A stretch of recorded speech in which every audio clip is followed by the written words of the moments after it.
कुमुद अपनी सास के साथ हाईवे पर बनी हुई एक छोटी सी झोपड़ी में रहा करती थी और उसका पति रवि शहर कमाने के लिए गया था और महीने भर से वापस ही नहीं आया था। एक दिन कुमुद अपनी सास के पास जाकर कहती है, माँ जी खाने में क्या बनाऊं, कुछ समझ ही नहीं आ रहा।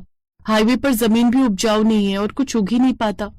घर का राशन भी खत्म हो गया है, बस थोड़े से चावल ही बचे हैं। ना जाने रवि ने हमारे साथ ऐसा क्यों किया। न कोई चिट्ठी आई न कॉल।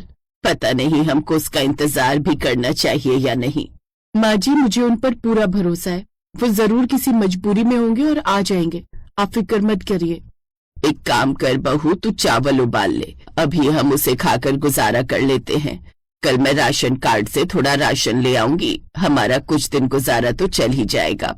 अब कुमुद ने चावल उबाल लिए और दोनों ने उसे खाकर अपना गुजारा कर लिया। लेकिन ऐसा कब तक चलता। बहू तू मेरी बहू नहीं, बेटी है बेटी। सच में जहां मेरे बेटे ने मेरा साथ छोड़ दिया वहां मेरे लिए तू खड़ी है। अच्छा बहू, मैं सोच रही थी ऐसे कब तक गुजारा चलेगा। मैं हाईवे पर कोई दुकान डाल लेती हूँ, मेरी चांदी की पायल बेचकर। माँ जी मेरे रहते इस उम्र में आप काम करती हुई अच्छी नहीं लगेंगी, और तो और आपकी तबीयत भी हाईवे पर बिना अच्छी हवा पानी के खराब ही रहती है, इसलिए जो भी काम करेंगे हम दोनों मिलकर करेंगे, वरना नहीं।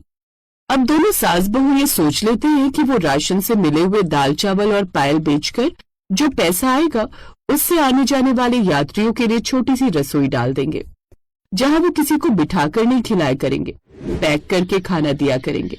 माँ जी सब तैयारी हो गई है, बस अब ग्राहक आ जाए। इतनी मेहनत का परिणाम भगवान हमें जरूर देगा मेरी बच्ची, तू फिक्र मत कर। थोड़ी देर में एक व्यापारी खाना खाने आता है और कहता है, ये तुम दोनों सास बहू ने बहुत अच्छा काम किया जो ये हाईवे पर रसोई डाल दी। यहाँ 20 किलोमीटर तक कोई भी खाने पीने का इंतजाम नहीं है, बहुत बढ़िया। बताइए साहब क्या लगा दूं आपके लिए, चाय पानी दाल चावल या सब्जी अचार के साथ?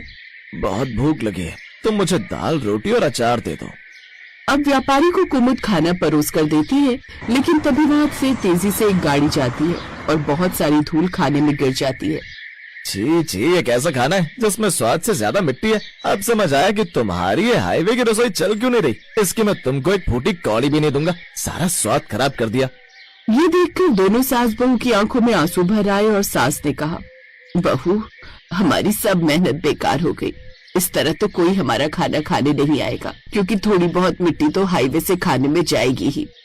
माँ जी अगर इंसान कोशिश करे ना तो हर मुसीबत को पार कर सकता है, आप फिक्र मत करिए, हम कोई न कोई रास्ता तो निकाल ही लेंगे।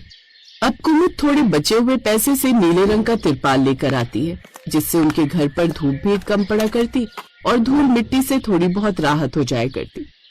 ऐसे दिन गुजरते हैं और अब उनके पास कुछ ग्राहक आने लगते हैं। एक परिवार वहाँ खाना खाने आता है। माँ मुझे दाल चावल खाना है। और मुझे छोले चावल खाने हैं। बच्चों दाल चावल तो मिल जाएगा, छोले चावल नहीं है। तो आंटी मुझे 1 प्लेट मैगी कर दो ना। बेटा बस अचार रोटी दाल और चावल है और कुछ नहीं। ये क्या बात हुई बहन जी, बस 4 सामान के साथ आप रसोई डालकर बैठी हैं, ऐसे ये थोड़ी चलेगा। बहन जी हम दोनों ही एक दूसरे का सहारा हैं, हमारे पास इतने पैसे नहीं है कि हम ये सब इंतजाम करें। ठीक है कोई बात नहीं, जो है वही लगा दो, मेरे बच्चे खा लेंगे।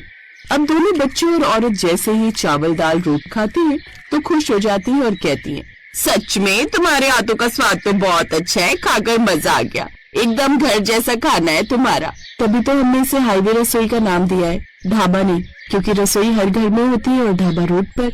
ये लो तुम्हारे पैसे, फिर से यहाँ आना हुआ तो हम जरूर आएंगे।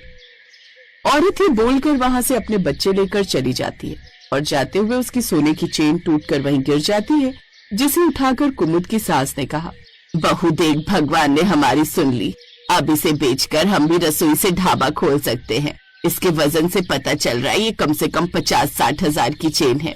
नहीं माँ जी हमारी रसोई का स्वाद अच्छा है, इसलिए ये हाईवे पर रसोई नाम से चलती है, वरना कितने हाईवे के ढाबे खुलते ही बंद हो जाते। हम कभी भी अपना जमीर खराब नहीं करेंगे।